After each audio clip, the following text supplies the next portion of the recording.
and he's playing both ways. He's the godfather of Zionism, and he's also the biggest supporter of all kind of anti-Semitic groups. And he plays both ways very wisely, and I want to expose some of it.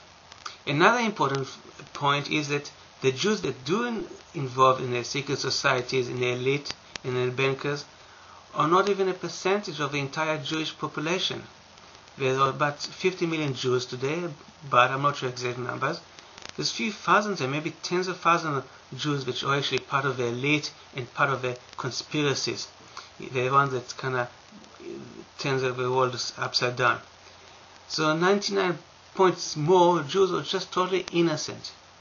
And actually, most of the 99 points so Jews are actually victims.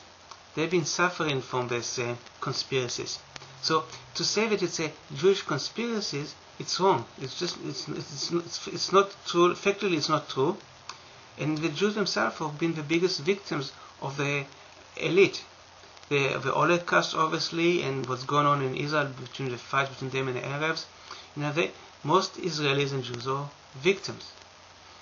And so the entire claim that the Jews are trying to control the world or manipulate the world, it's not true. I mean, it's true that there are Jews that are guilty of that. But there's also Protestants and Americans and British and Catholic and Japanese that are guilty of that. But most Jews are totally innocent and totally oblivious to what's going on. And I can testify for that firsthand because I grew up in Israel and I know that we really didn't know anything. We the Jews know less than anybody else, and that's something that was amazing to me, is because of the anti-Semitic. You see, the anti-Semitic purpose, and that's why the Rothschild is sponsoring them, is because of that they create a cycle in which the Jews are not even listening to any claim. So within those claims there's few important information that Jews should know about. They are in deep danger and they should know about it.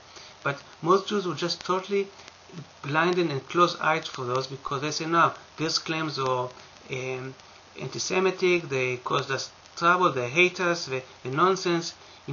They put inside this information with all the claims anti-Semitic, make sure to put claims that the Jews are killing kids to eat their blood and stuff and all kind of nonsense that is talking about, especially to get the Jews not to listen to those claims.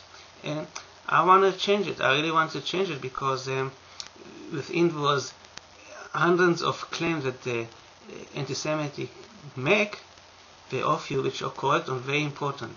And I said, very few people today are able to take a package and break it down into statement by statement. Unfortunately, most people don't do that. Even the Jews are smart people. They claim that they know more than anybody else. In some respects, they actually know less than everybody else. And the New Testament and the Old Testament actually explains why, and that's part of the process, and that's very sad. Then on top of that, there's obviously the issue how the anti-Semitic manifest their claim. And obviously, even though they might have some arguments which are correct, it definitely doesn't justify Holocaust or killing or pogroms. And the Jews did suffer a lot in the last few hundred years, all over. I mean, Holocaust is obviously their highlight, but it definitely wasn't the only suffering that the Jews have had in the last few hundred years.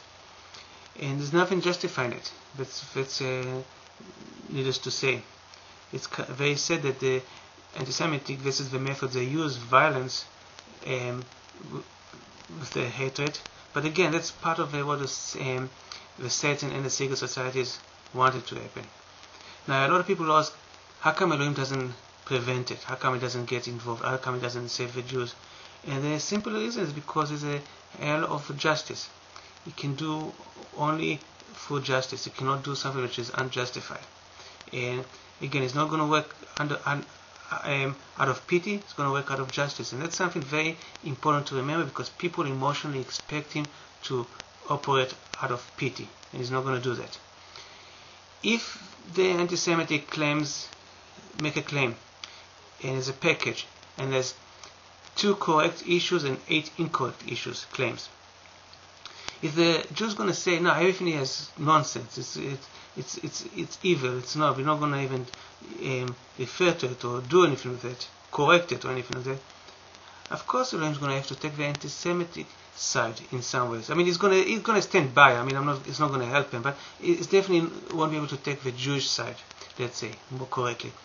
Because the Jews are wrong. You know, the anti-Semitic make claims, they're also wrong, but they at least got 2 things correct. The Jews are totally wrong, right? Got 10 things incorrect. So that's basically, if you look at the score, it's the anti-Semitic 2, the Jews are 0.